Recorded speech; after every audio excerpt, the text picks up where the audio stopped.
כל הנשמה תהלל יה, הללויה.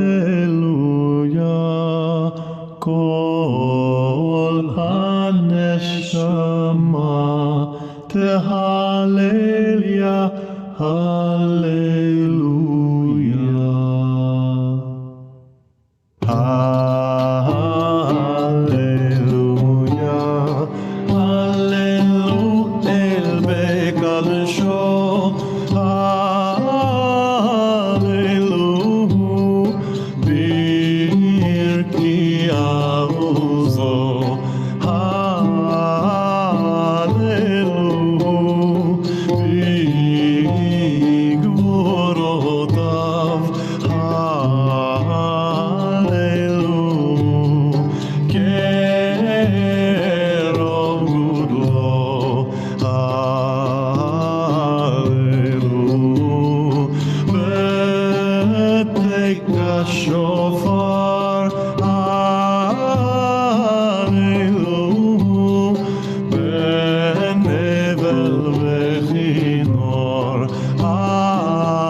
Erev Tov, everyone. Till Shabbat Shalom.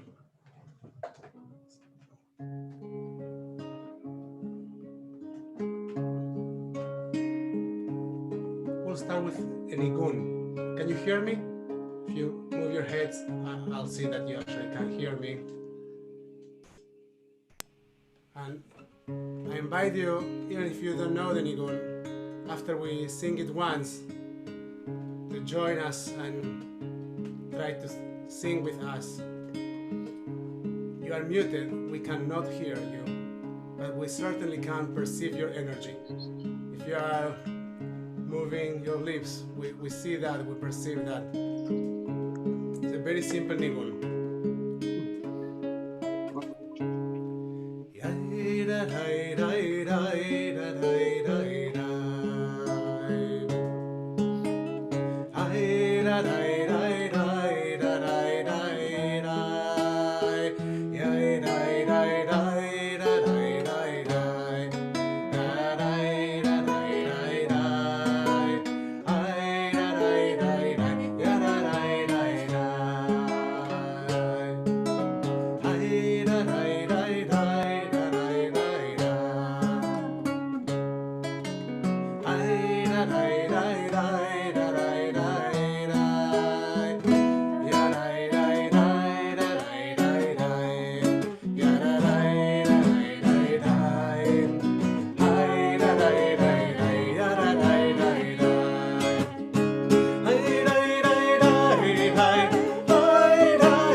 Good evening, Bruchim Abayim.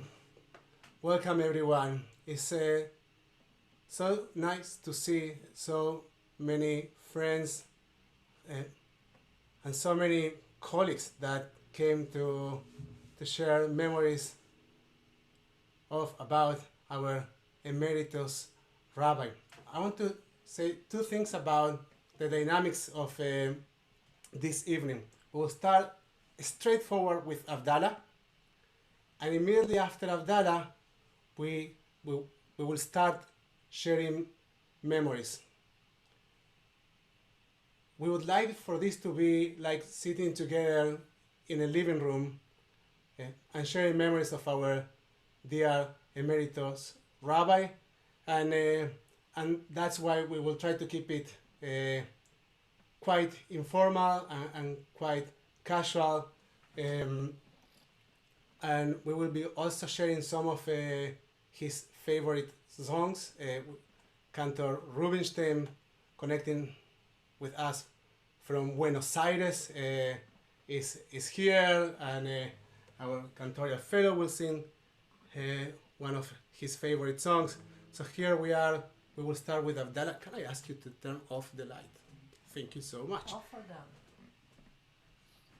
Whatever works for you. You decide. So that's one thing. And if you have an Havdalah candle that you would like to light, you are more than welcome to do that right now.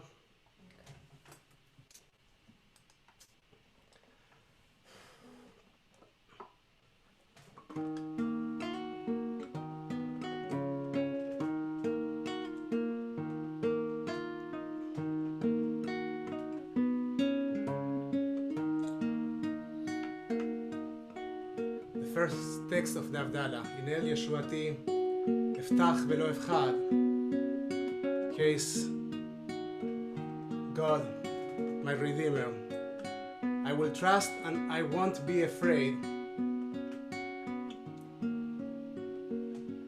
Invite us to remember that as we walk into the uncertainty of our week, we are certain about some spiritual resources that we have. The light of Shabbat, the smell of Shabbat, the joy of Shabbat, and God's presence.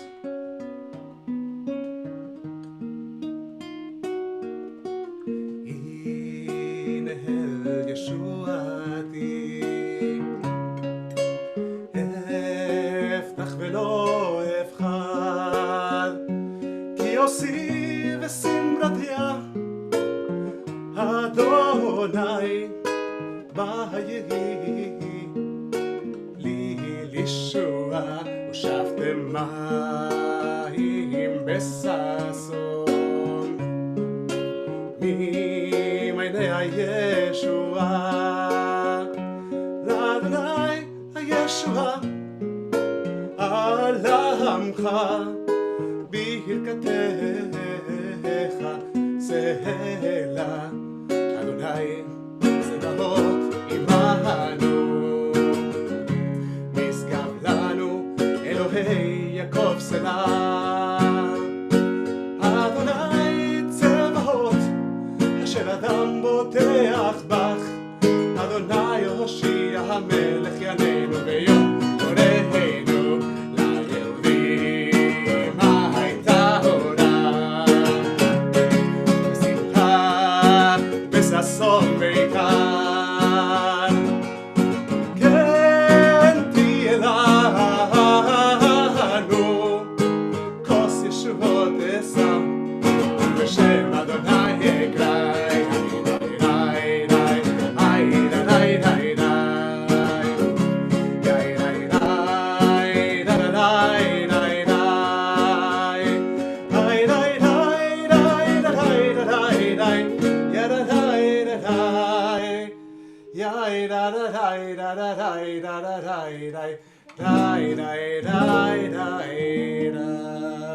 And as we say, Kos Yeshuot Esa B'Shem Adonai Ekra.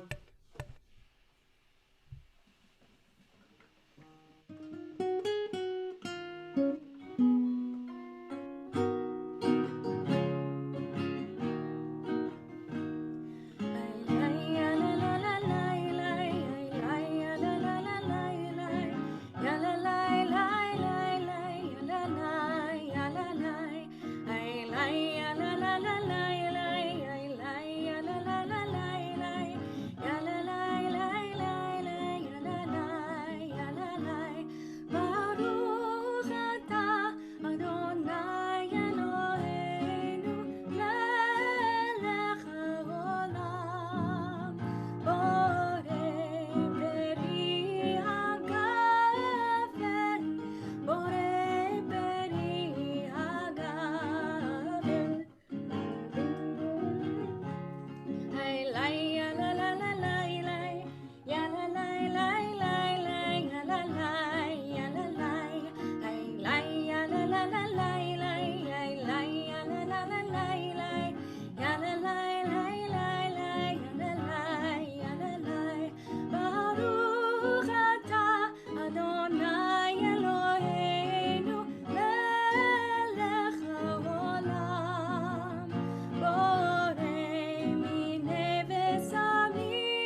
האש,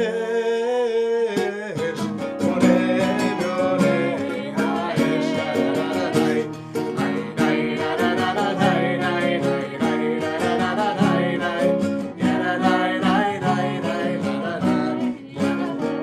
ברוך אתה אדוני אלוהינו מלך העולם המבדיל בין קודש לחול, בין אור לחושך, בין ישראל לעמים, בין יום השביעי לששת ימי המעשה.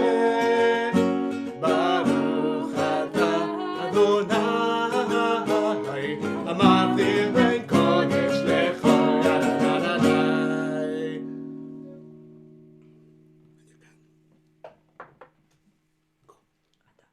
I do it.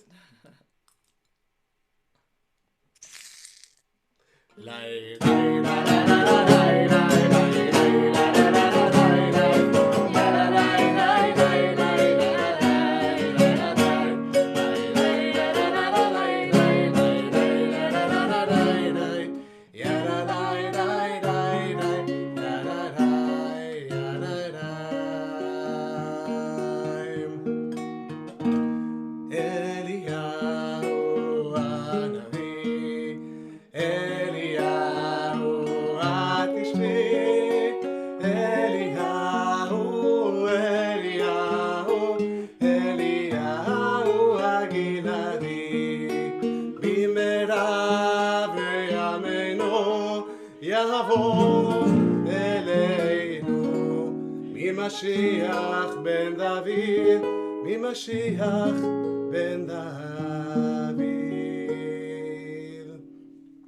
Shavua Tov, everyone. Shavua Tov. And now, yes, we can, if we could, put a gallery view so we can see everyone. That's fantastic. So it's wonderful to see everyone sitting in this virtual room, like going page by page, trying to see all the faces. And so first I want to welcome you and thank you for being here. I want to acknowledge the Asas that are connecting from all over the world. I see Aviva's face right there. She's connecting from Israel. It's 6 a.m. in Israel, right? Okay, Boker Tov, Aviva. It's good to see you. Thank you for being here. So we see faces from all over the world, Asas from all over the world. Here's Dori also connecting from Israel, 6 a.m.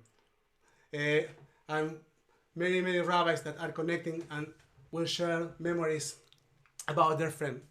So I want to share what motivated this evening. A couple of years ago,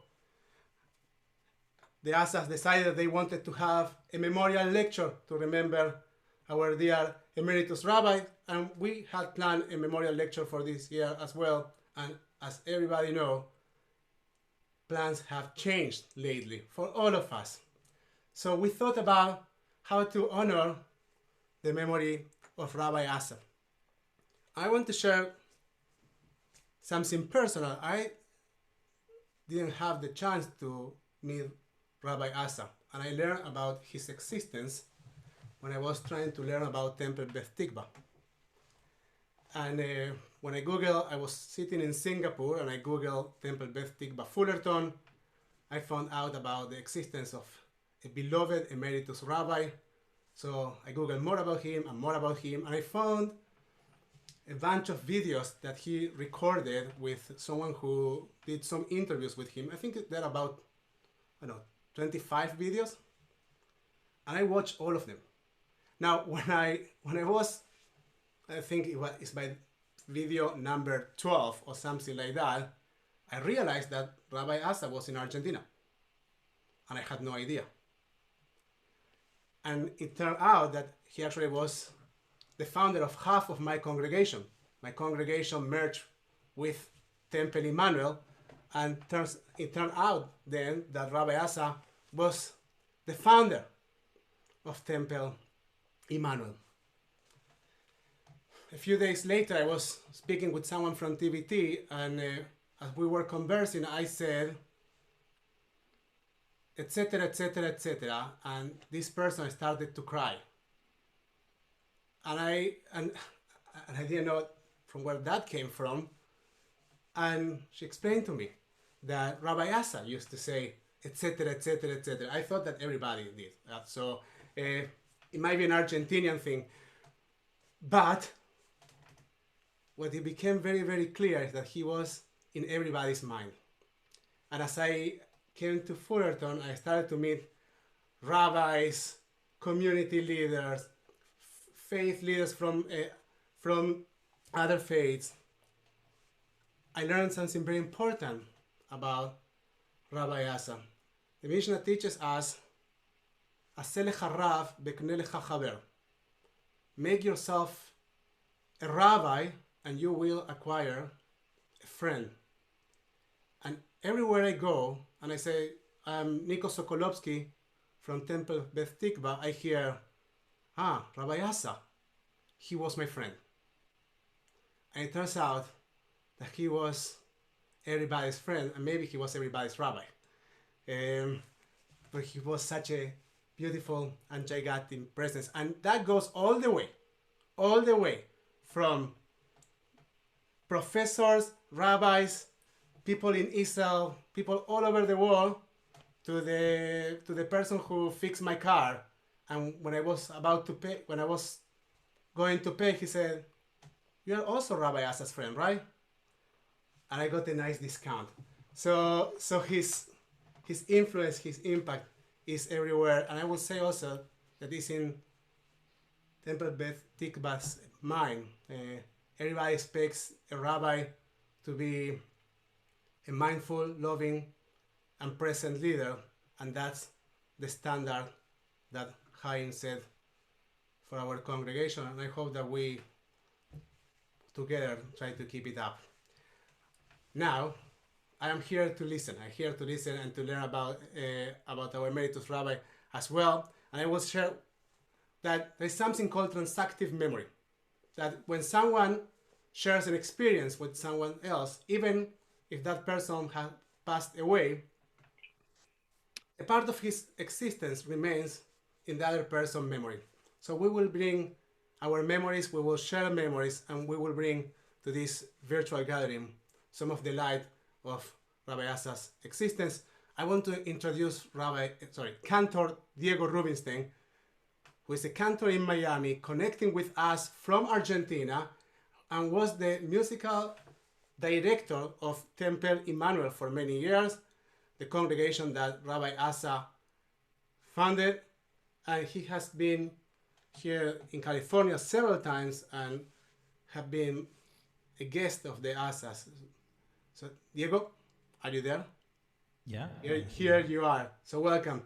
So bring us with a song and we'll start sharing memories.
הוא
שבט אחים גם יחד,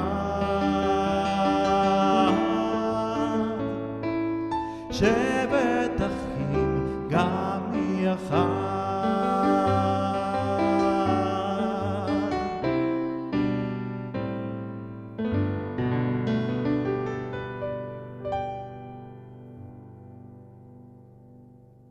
Thank you. Gracias, Diego. We'll now turn to the friends from the neighborhood. We will start with Rabbi Steve Einstein. I want to say something to all the rabbis. We thought about making some kind of a presentation with your pictures and your bios, but we decided that because we want this feeling of sitting together in the same living room, we will ask you to introduce yourself and say a few words about yourself as you start speaking. So once again, Rabbi Steve Einstein.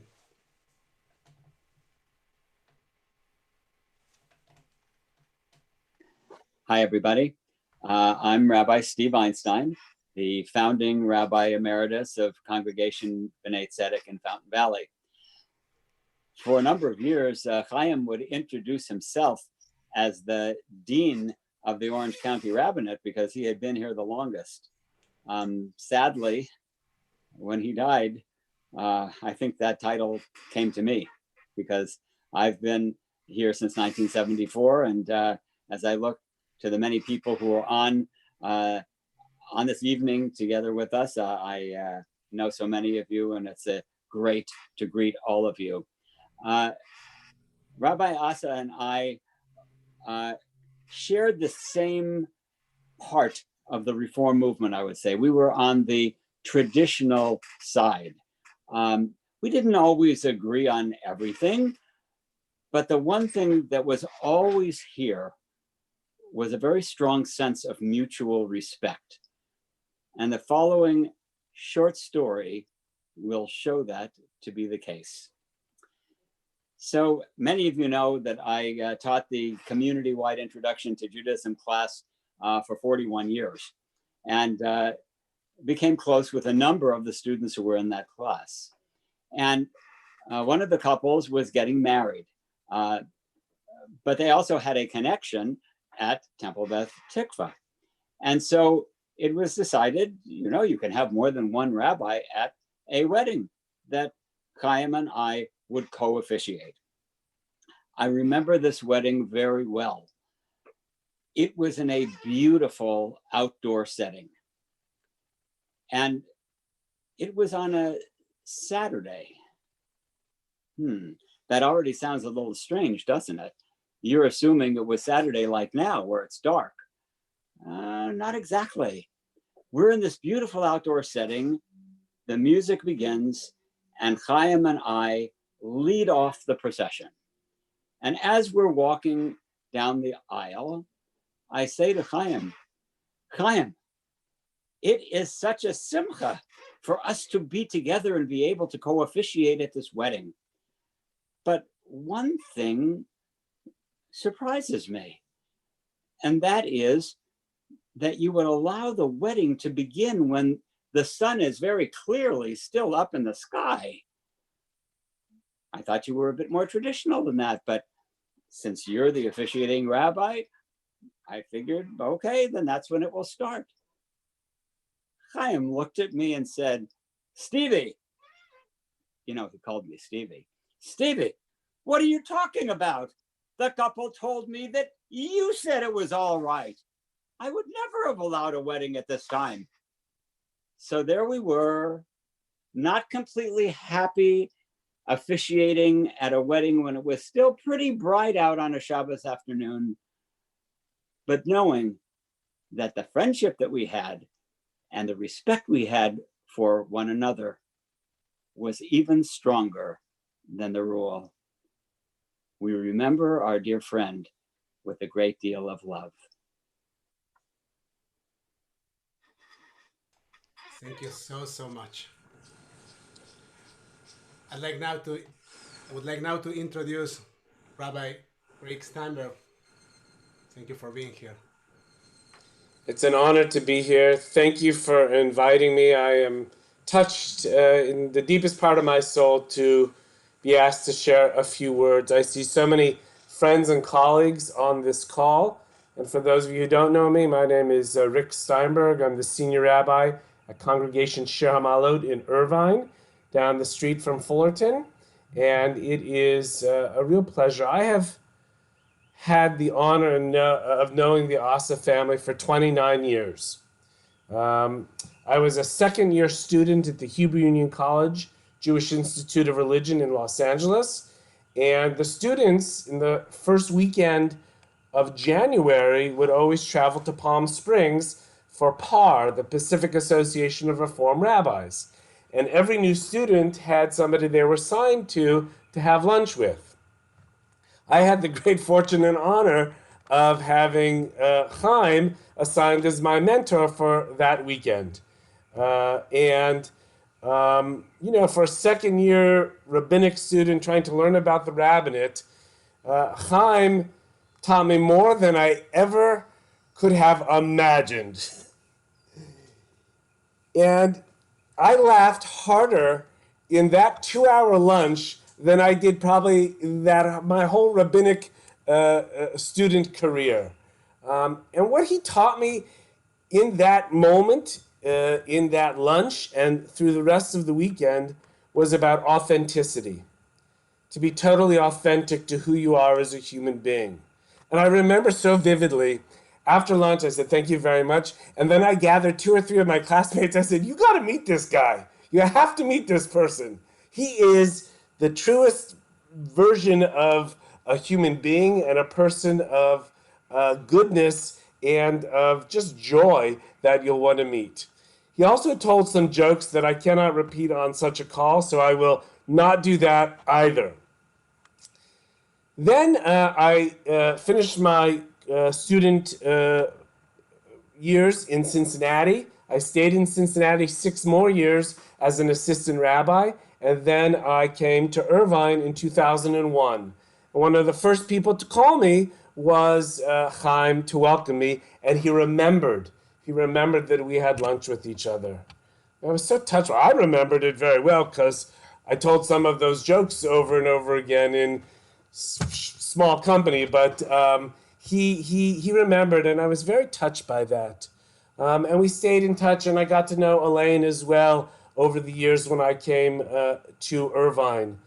And then sometime many months before he died, there was a rabbinic gathering at my home. I don't know if you'll remember, Elaine.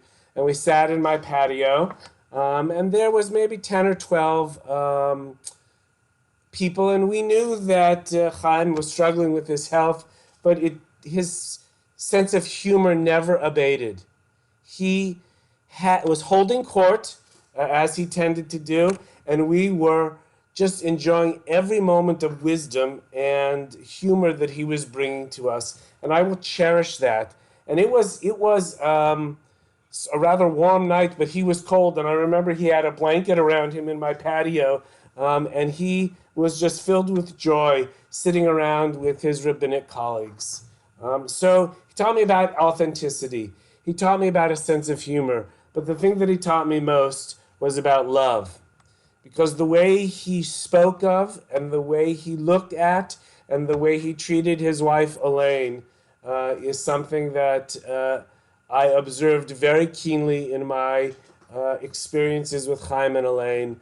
And Elaine and I have grown very close over these many years. And we would all do well to take his wisdom and his sense of humor, but most importantly, his love for his family and for his wife, and apply it to our own lives.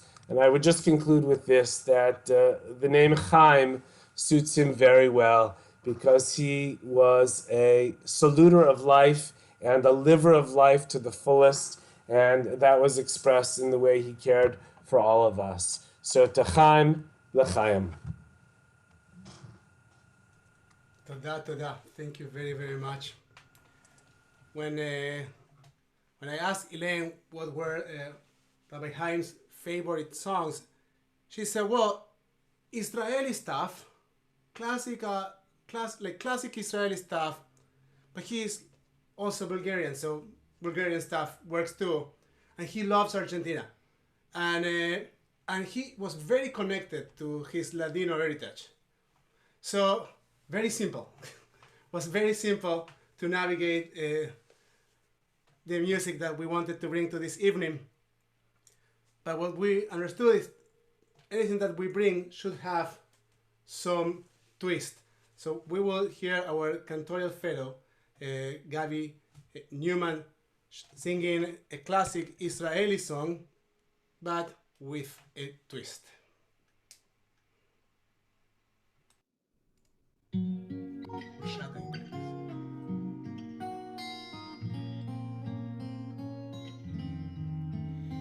כשאימא בעינה יפה וצעירה, אז אבא גבעה בנה לבית. חלפו האביבים, חצי מעברה, וטלטלים הפכו צבע בינתיים.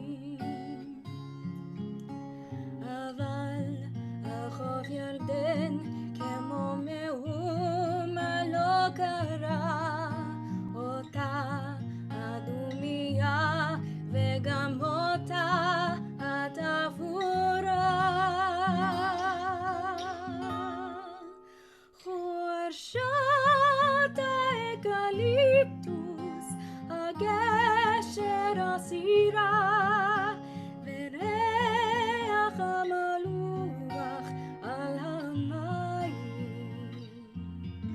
חורשת האקליפטוס, הגשר הסירה, וריח המלוח על המים.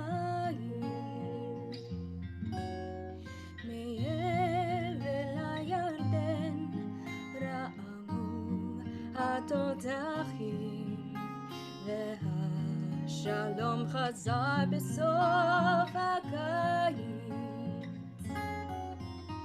וכל התינוקות היו לאנשים, ושוב על הגבעה הקימו בית. אבל על חוף ירדן כמו מהומה לא קרה, אותה הדומיה וגם אותה התפאורה. חורשת האקליפטוס, הגשר הסירה, וריח המלוח על המים. חורשת האקליפטוס, הגשר הסירה, וריח המלוח על המים.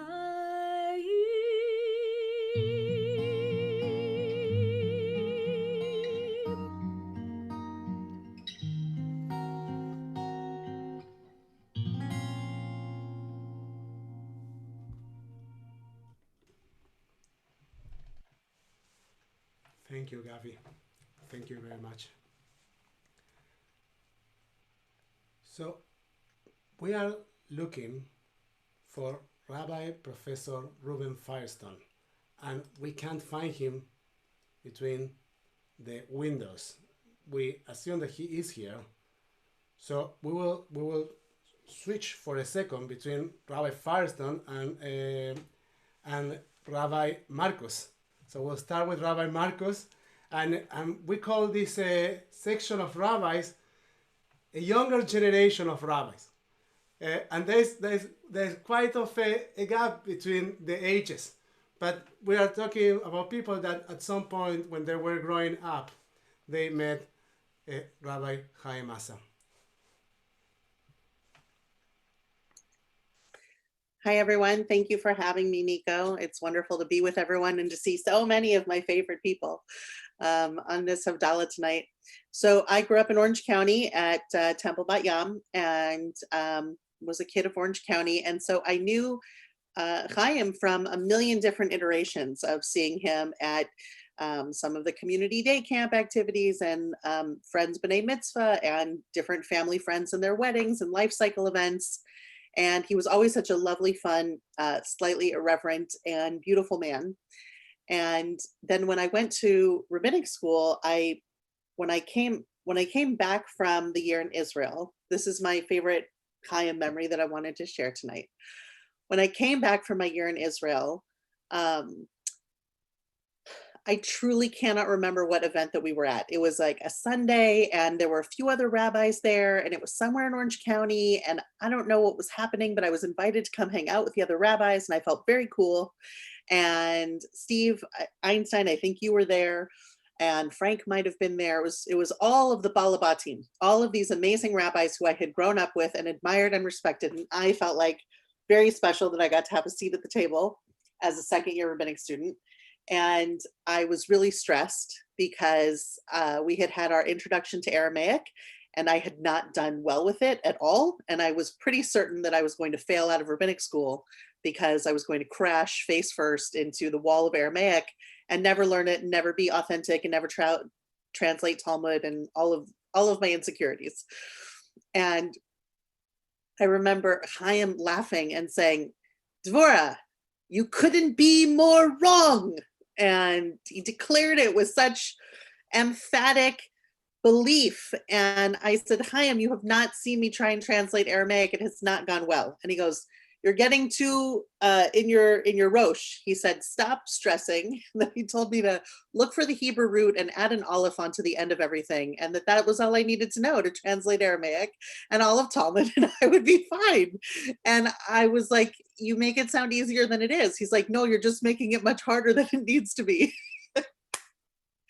And everyone at the table was laughing and agreed. And he wrote down his home phone and I think his cell phone, and he handed them to me and he said, you call me anytime and I will sit with you for as many hours as you need and I will translate with you.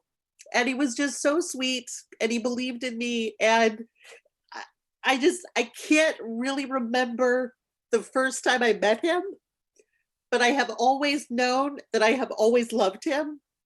And the fact that when I was ready to talk myself out of a belief that I too could, learn all the Aramaic that I would need for Talmud, the thing that he said at the end of the conversation, he put his hand on my arm and he said, listen, the only really important thing that you need to remember about being a rabbi is whether or not you can be an authentic and a loving transmitter of our tradition to the next generation. And he was like, that you could do. So this is my favorite story of Chaim. For those who know me, I cry at everything when I talk about something emotional. And I feel okay about it now. I used to be self-conscious about it, but if David Ellenson can cry at everything, I can too. And, in many ways, I feel that Chaim was one of the people who I have modeled my own rabbinate after, because he always had the courage to be 100% authentically himself. He always had a wicked and irreverent, divinely awesome sense of humor. And he could laugh at himself and the world and others with humility and love. And he had a profound love of our tradition and a constant fire inside of him to translate it to the next generation in a meaningful and an engaging way. And those, for me, are the cornerstones of my rabbinate that I try to live. And he's just absolutely one of the people who blazed that path for all of us and who I admire and who I have, in many ways, I think, been influenced by and shaped my own rabbinate after. So Nico, thank you for inviting me for this beautiful evening to come and share these remembrances with love for our wonderful Rabbi Chaim. Thank you so much. So much. And the reason I invited you is because once you shared this memory with me with so much love for Chaim that it touched me so much, and he your memory with me as well. I'd like to do something. I want to add Rabbi Art Levine here, who is also a younger generation of rabbis, and who's here. Rabbi. Thank you, Nico. Shavua tov, everyone. So I have the privilege of probably being the rabbi who is closest to Rabbi Asa. What do I mean by that? I only live 2 miles away from his home in Elaine. So I think I'm the closest rabbi. But seriously, Rabbi Asa was a force in my life and becoming a rabbi. And the specific thing that I wanted to share, sort of piggybacking on what Rabbi Einstein said, is Rabbi Asa had a tremendous sensitivity to people. And the specific thing that I wanted to share is that once Rabbi Asa invited me when I think I was still a student rabbi then, to accompany him to a funeral. And we arrived at the cemetery and we were talking about the protocol that we would follow. And the family had requested something very unusual and not halachic. And as Rabbi Einstein said, Rabbi Asa was more on the traditional side. And when I questioned it, he said, "You can't say no to a family in mourning." And that really stayed with me. It's not about, halakha is important, tradition is important, but what's most important are the feelings of the people involved. And I'm sure we all have stories like that, but that was one in particular that stuck with me. So thank you, Rabbi Nico, for letting me share that. Thank you, Art. Thank you, Rabbi Art, for sharing this memory. I'd like to introduce Rabbi Karen Fox, daughter of our community. Hi, it's great to be here. And I am a child of the congregation. When the synagogue began, it was really a handful of families, mostly from Europe. And I remember when Chaim and Elaine came to the synagogue for the first time. And I think the thing they added was the joy. There had been such a heaviness of being a child of Holocaust surviving refugees that Elaine and Chaim could bring the sense of joy in Judaism into the community. And we could feel like we could really do Jewish things as a community in Orange County, which was clearly lily white in those days. That was when I was 15, 16 years old. And let's say I'm not. I am today a Rabbi Emeritus at Wilshire Boulevard Temple. So that means I'm a retired rabbi, sort of, but I teach at Hebrew Union College. And the sense of joy that he brought was amazing. The second thing was Chaim had an idea. And when Chaim had an idea, he was going to do it. One idea was that I was going to summer camp and that I had won a scholarship. Well, my parents were a little uncertain about this. And Chaim came to the house and said, well, Karen won this scholarship. It really is unusual and terrific, and it's a good thing. And my father said, but we don't need the money. And Chaim said, no, it's a scholarship. And my dad said, we don't need the money. And it was such a big thing, I think, for my parents to understand scholarship, and that scholarship was something that wasn't a giving out because of economic issues, but because of interest and care and passion. And I think the fact that he convinced my parents to send me to camp was huge and changed my life, opened my door to the creativity of Jewish informal education, community life, and again, joy of being Jewish. So he did encourage me to become a rabbi, and I became a rabbi in 1978. And when I would talk with Chaim about the fact there were no women rabbis, he just said so, in the way that he would approach any issue. Just do it. And Chaim married us and was really a wonderful friend to me and my family throughout our lives, to my parents. His stories are part of my kids' lives.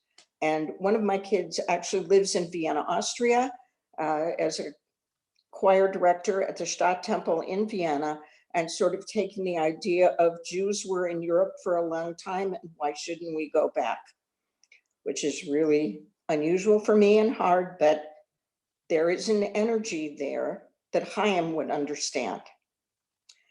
So what I learned from him was to follow with joy, to have your inside and your outside match. And that is the kind of rabbi he was and that I strive to be. So I'm grateful. Thank you, Elaine.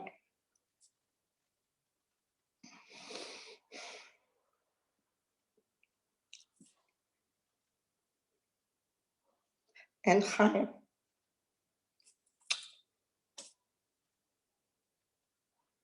Thank you so much for sharing your memories and your heart. Thank you so much. We'll take a moment. I don't know if Rabbi, I heard that Rabbi Eliezer might be here. Rabbi We're here. Here you are. Still Rabbi Eliezer. It's Rabbi, but more important. I She runs the show, not me.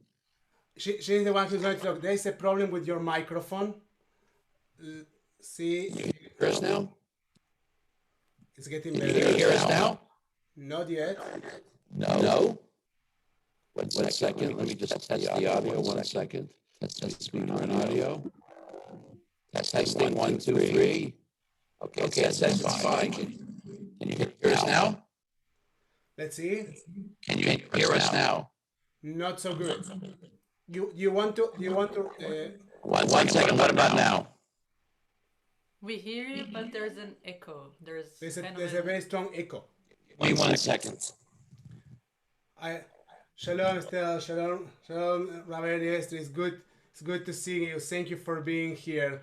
And in the meantime, I will share that. I will share a short story in the meantime about Rabbi Asa's friendships. A few months ago, I was in an APAC dinner, and I was speaking with a Chabad rabbi. Not this Chabad rabbi, who is a friend and a neighbor, another Chabad rabbi. And we were having a nice conversation, and he asked me, so what congregation you're serving? I said, Temple Beth Tikvah. And then he says, Chaim. And then he says, when I came to Orange County, he was the only person who went out of his way to welcome me and to make me feel that I was home.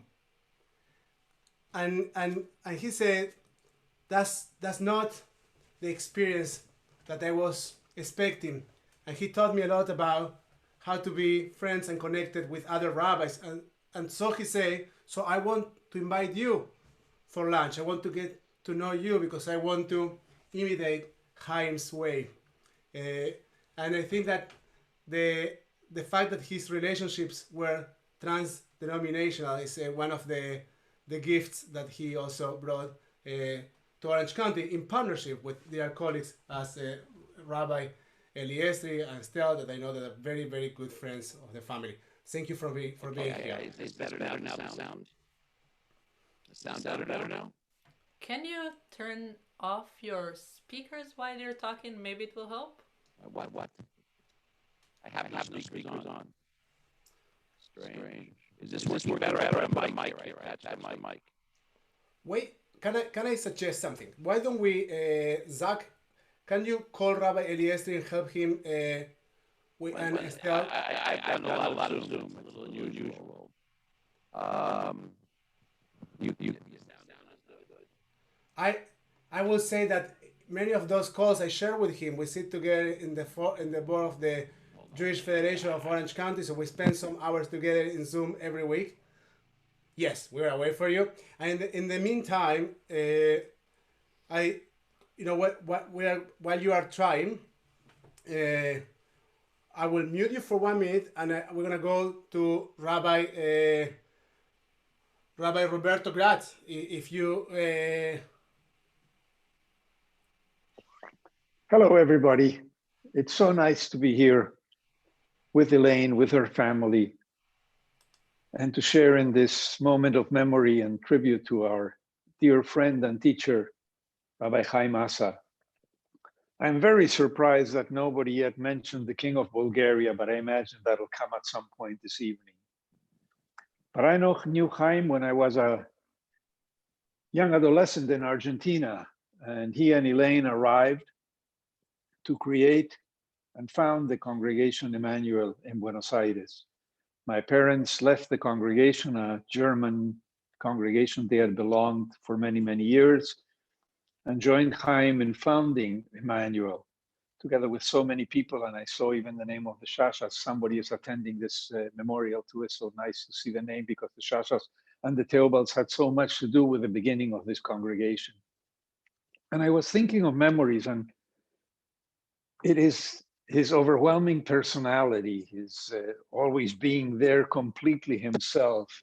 But as I was thinking of memories and what changed so much, because he was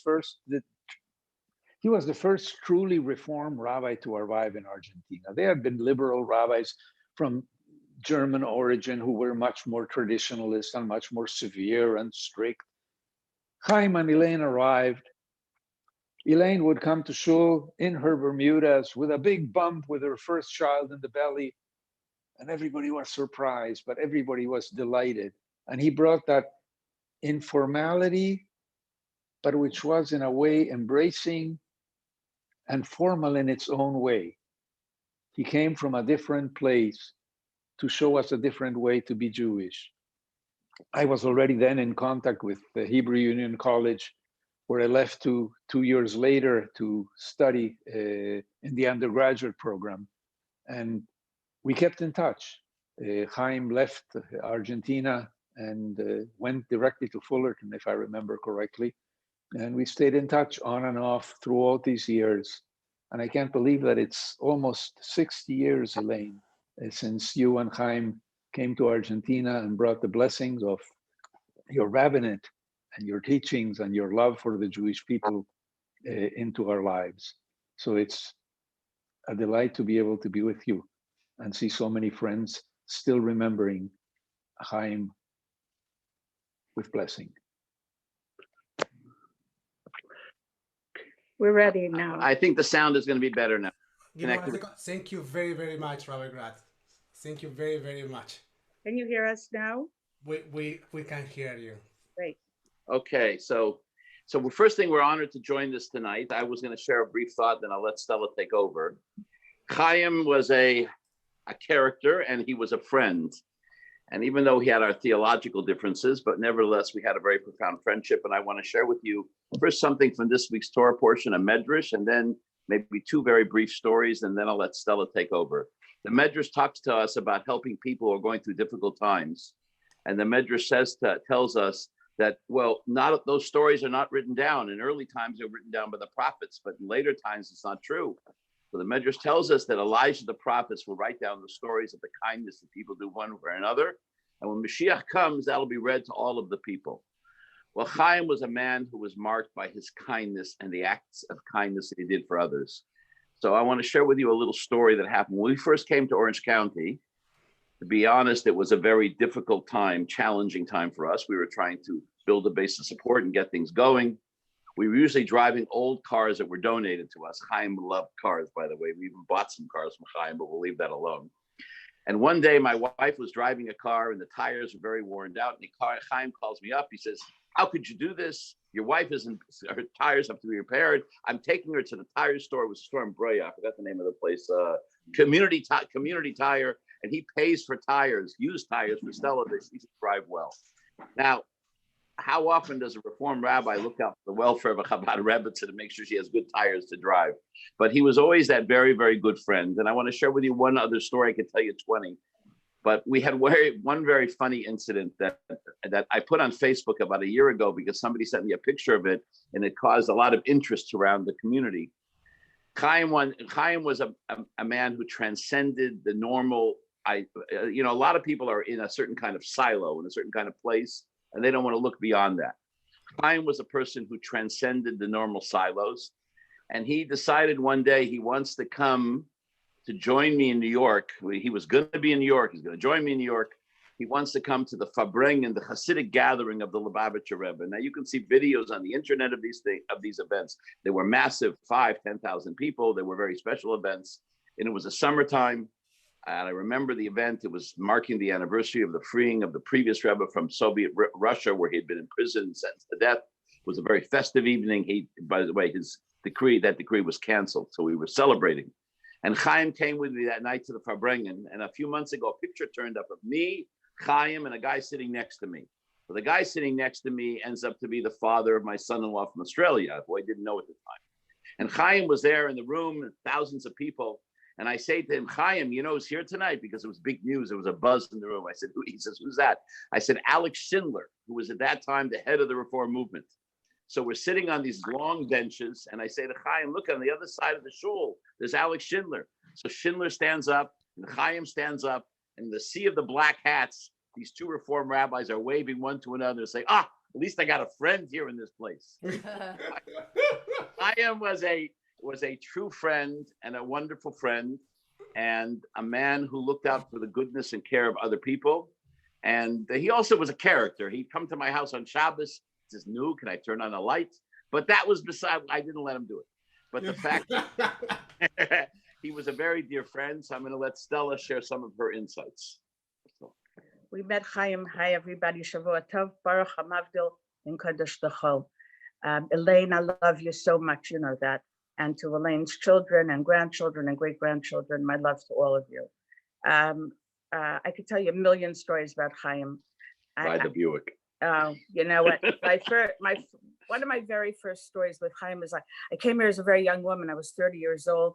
Elaine, we came 37 years ago. We met Chaim and Elaine 36 years ago, and I was very young, and I had a terrible miscarriage in my 5th month. And Elaine and Chaim knew about it, and Chaim was the first one at the hospital, and he said to me, "What can I do to help you?" And that became his relationship with us always, all the way through for so many years. How can I help you? I know it's, I could tell you 100 different stories, but first of all, he had a wonderful relationship with my mother and father. And so for me, he represented a father figure in some ways, and a big brother in other ways, and someone who I could always turn to for emotional support and for physical, and for a pair of tires. Fix my tires, where they get things repaired. He sold me my first car in California. I bought it from Romanov. I can't remember his name. He's the Bulgarian guy with the long hair. Looks a little bit like Avram Avinu. And it was a big old Ford station wagon. And all across I bought it from him at Jean's gas station. And all across the front of the car, the inside, the dashboard, were pictures of different gurus. So Chaim always liked to joke that the first thing I did after paying for it was I went to a car wash, I took off all the pictures, and he says, I put it through the mikveh to purify it. Idolatrous symbols. Anyway, I know it's getting late, so I just want to tell you one or two more things. I loved Chaim, and I loved being with him, and I felt this, like all of you, just a tremendous concern that he showed each and every one of us. He was he was a tzaddik in that way, because he always put everyone, if you were standing in front of him and you needed something, or he saw that there was a problem, nothing else mattered, and he was just right there for you. When he was very, very ill in the last few years, he would go to the hospital at Kaiser Permanente. Elaine would tell me, and I'd go to the hospital to visit him. So I knew the women at the women and man at the front desk, at the information desk. And I'd say, okay, I'm here to see Rabbi Asa. He's here again? And they said, what's with that guy? And I would tell David, you must go to the hospital. You must go. He's going to die. He's going to die. And you know what? He'd pull through. 1,000,000 times the guy would pull through. like his name, Kishmo Kachu, just like his name, that's what he was. He was full of life, even to the very last moment. And anyway, I don't want to tell silly stories about cars, but we all have lots of funny stories about cars when it came to him. He was there with us for all of our simchas, when we made weddings, when we made bar mitzvahs. He was at the front table, at the guest table with all the rabbis when they sat before the wedding to do the sign, the ketubah. And I'm just very, very blessed. I think we are all very, very blessed that we got to meet a really big mensch in our lifetimes, a guy who really, first and foremost, loved every single Jew.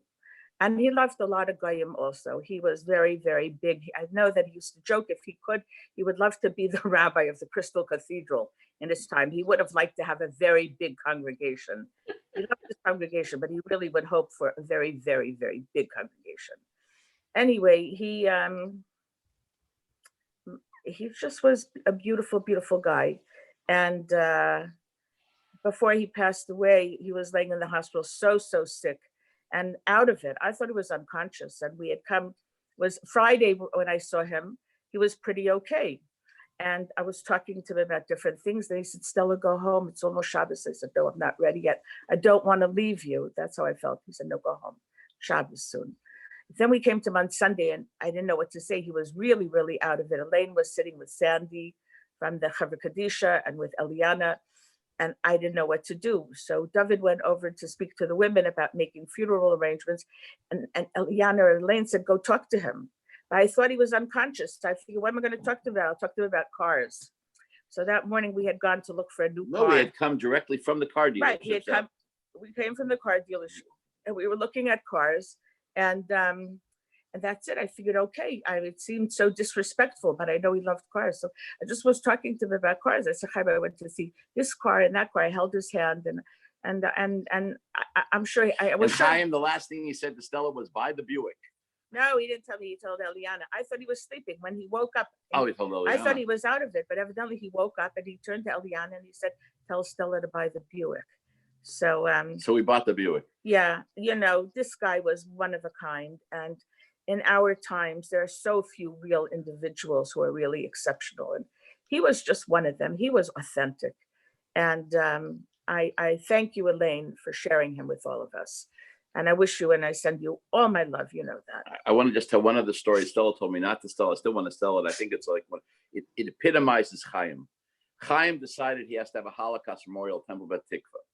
So we came, he invited us to come to the dedication. We come to the dedication. We're sitting like in the third or fourth row, right in the middle. I remember we were sitting next to Blossom Siegel.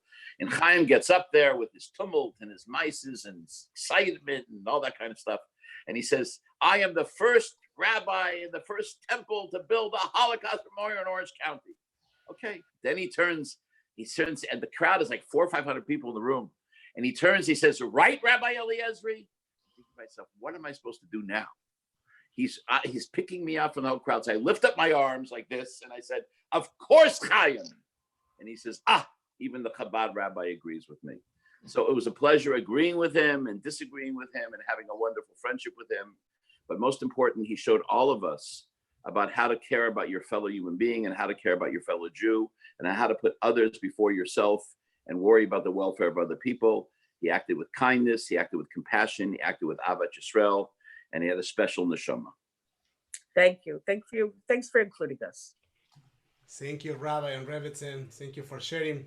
And we'll take so Stella said Abraham Avinu. So that brings us all the way back to Argentina. We are about to conclude, but we are going to share one more song, and Elaine will say a few words.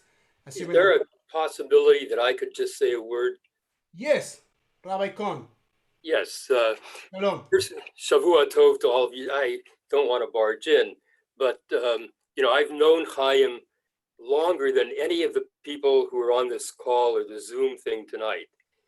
Our relationship went back 63 years, I guess, when Chaim first came from Arizona to be a student at the Hebrew Union College on Appian Way in Los Angeles. We were ordained the same year, but he's been a rabbi much longer than I have, by 7 minutes. We were ordained in 1963 by Nelson Glick, the Plum Street Temple in Cincinnati.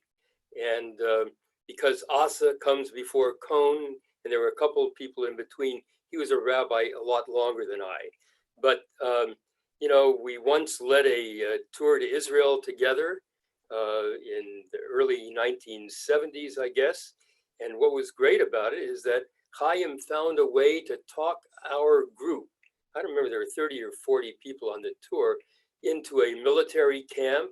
He invoked his old IDF membership and talked his way into the camp. And he was really the wheeler dealer on that trip, as he was in many things, not just in cars, but if people wanted to buy souvenirs, he was there with them, helping them to negotiate the best price. I remember that when he and Elaine came to Cincinnati, I had been there, I guess, 2 years before him, a year or two. He was telling us one night about his bi-weekly congregation, and he was talking about Beit Lechem, and couldn't quite understand what that was all about. He was a student rabbi in Bethlehem, Pennsylvania, but he pronounced it Beit Lechem, which is the Hebrew for Bethlehem. And over the years, we were good friends.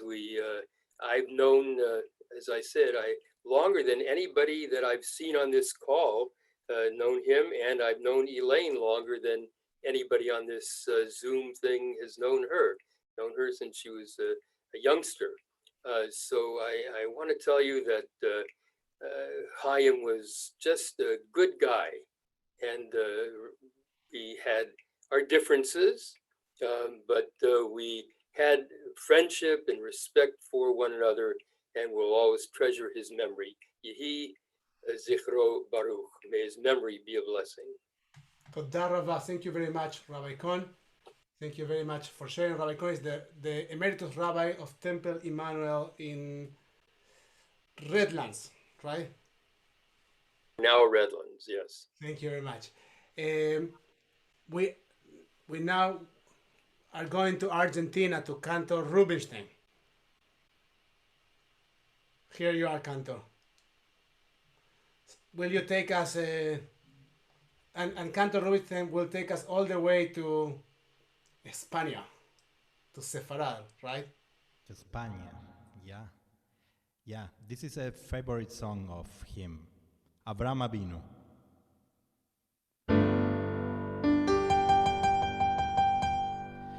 Cuando el rey Nimrod al campo salía,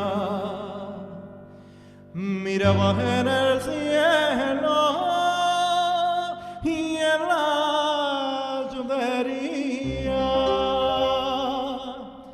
vi una luz santa en la lluvería que habría de nacer Abraham Avinu, Abraham Avinu, Padre querido, Padre bendito, luz de Israel. Abraham Avinu, Padre querido, Padre bendito, luz de Israel. La mujer de Terah quedó preñada de día en día. Él le preguntaba: ¿de qué tenés la cara tan demudada? Ella ya sabía el bien que tenía. Abraham Avinu, Padre querido, Padre bendito, luz de Israel.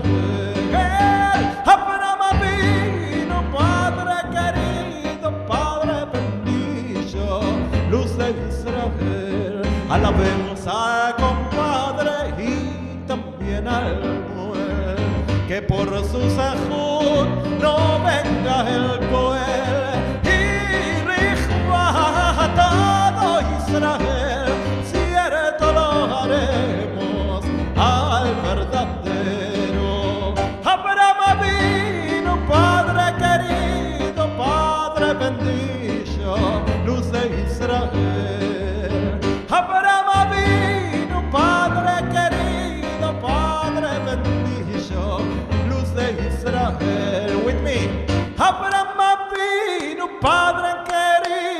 Padre bendijo luz de Israel. Abraham Avino, Padre querido, Padre bendijo luz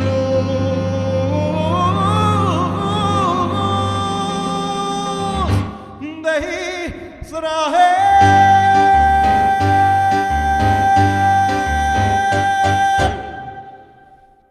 Thank you. Toda, Cantor. Thank you, Cantor. Thank you, thank you.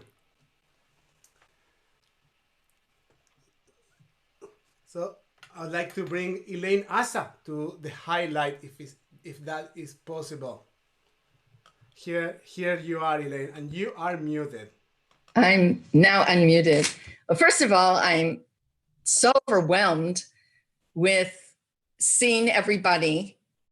It is my whole life in front of me. My life growing up, which Hillel represents because he was one of the first people that are here that knew me then. And then my life in Argentina, and my life, people I knew in Israel, family, and then of course my community here in Fullerton and the greater Orange County community. It is very overwhelming. But before I lose it completely, because I do have one story that Nico has asked me to share. So I want to get the thank yous first before I go to the story. I will ask you a question before you share the story. Okay, but let me say my thank yous. I'm going to say my thank yous first, then you can ask me the question. Of course. Okay. I want to thank the people that brought the music, because the music was very much a part of Chaim's life, whether it was Ladino or the Hebrew,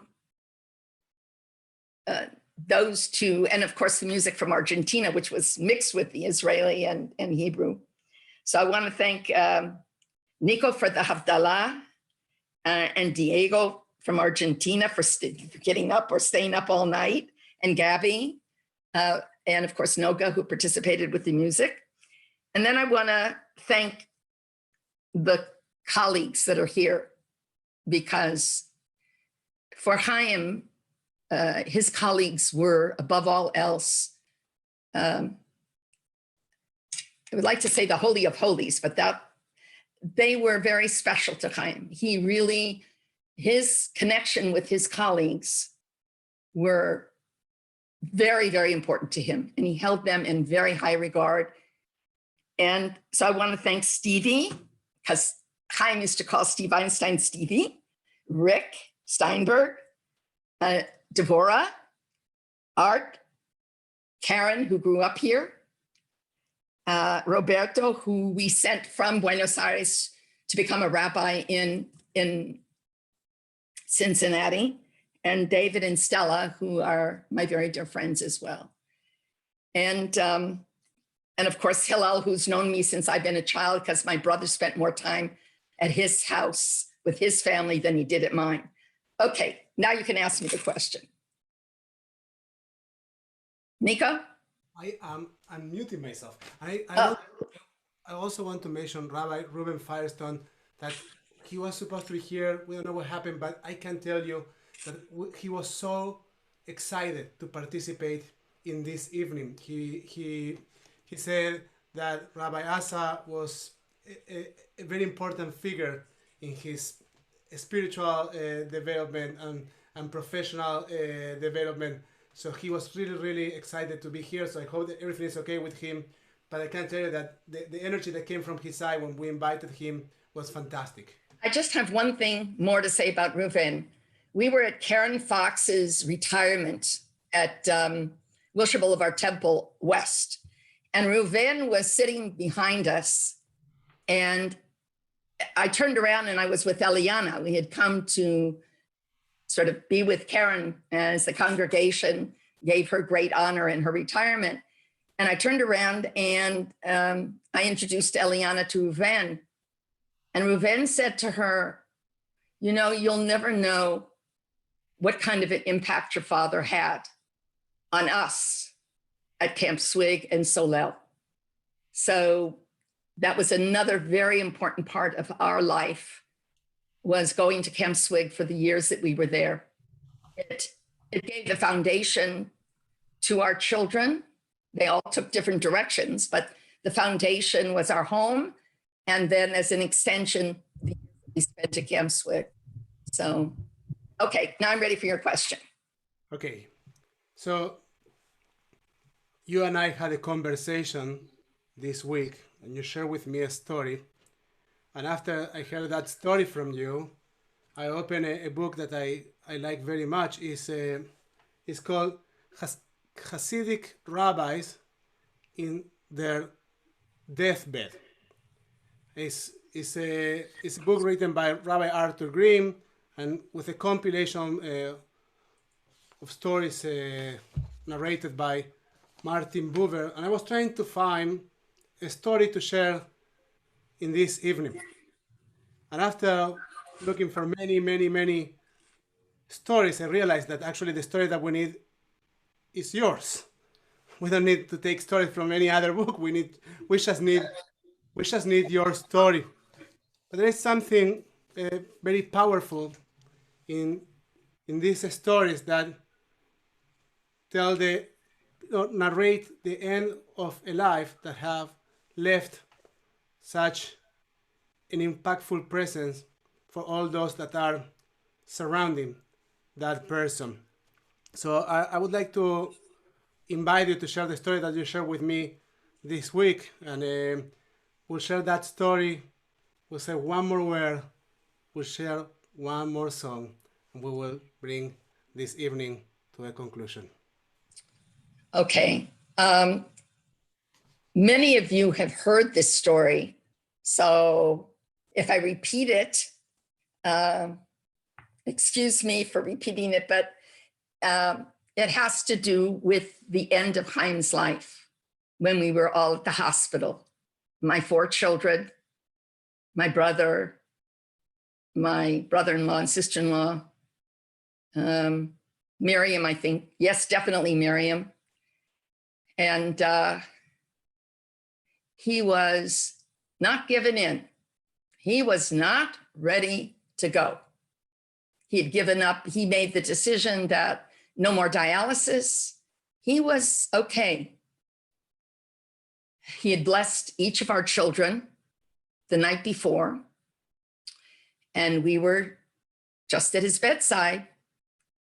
I had given him permission, and he just wasn't ready. He was waiting for something. So Miriam suggested that we start singing songs. Maybe that would help. So of course I chose Ladino songs first because that was his first language. Then we sang Hebrew songs. And I didn't know any Spanish songs, like from Argentina, I didn't have it. So Ladino was the closest. And he's still not ready to go. And then it was Miriam. She just knew what it was that he needed to hear. He was waiting to hear one song. And Miriam started to sing Hatikvah.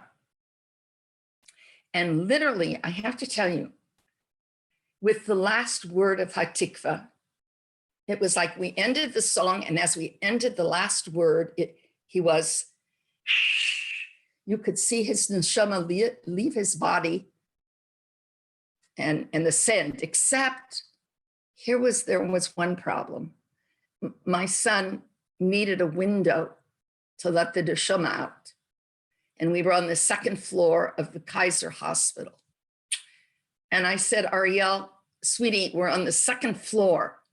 They don't have any windows. But I want you to know, knowing your father, his neshama will find the way out and up. And so that's my story.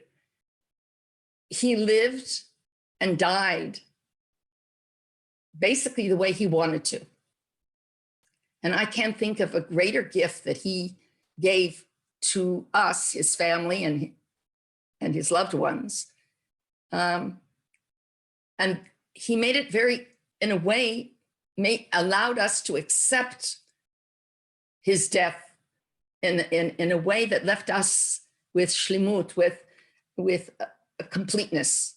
We were okay. He had done everything he wanted to do, and it was his time. So I leave you with that. Thank you, Elaine. And you left me thinking about this idea that the last words that he heard were the words of Tikvah, and he passed away in Yom Yerushalayim. Yom Yerushalayim that represents 2,000 years of yearnings coming to one place. So we will conclude this gathering thinking of Yerushalayim, thinking of Shlemut, thinking of wholeness, and bringing in our thoughts the energy and the light of Rabbi Asa that have touched the lives of, I think, everybody sitting in this virtual room. We will conclude with Yerushalayim Shel Sa'av, and then the event will end, but we will keep the Zoom open, so if you want to say hi to each other, that will be possible as well. We go back to Argentina to hear about Yerushalayim.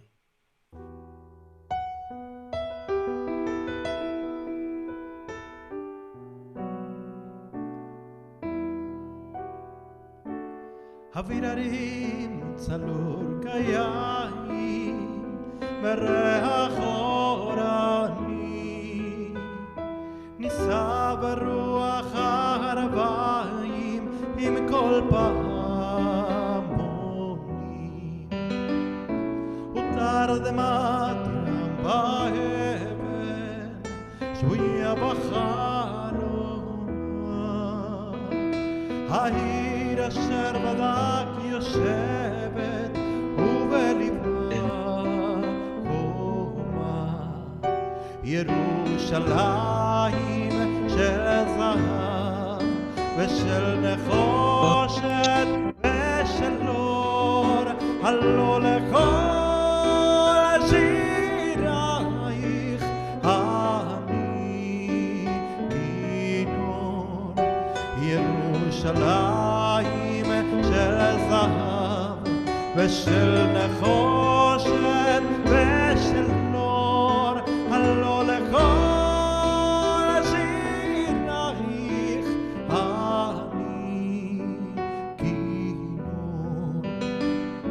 חזרנו אל בורות המים לשוק ולכיכר שופר קורא בהר הבית בעיר העתיקה ובעמרות אשר בסלע אלפי שמשות צורחות נשוב נרד אל ים המלח מדרך יריחו Jerusalem, Jerusalem, eres de oro, Jerusalem, verás que en todos tus cantares yo soy la voz. Yerushalayim shel zahav ושל נחושת ושל אור הלא לכל שירייך אני כינור כינור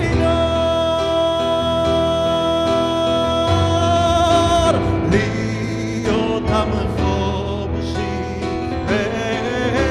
בארצנו ארץ ציון מירושלים.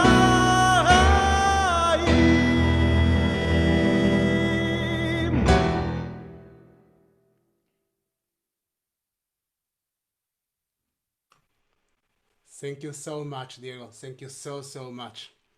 Thank you. Thank you. We remember Rabbi Asa, Zecher Tzaddik Lebracha, the memory of a righteous man.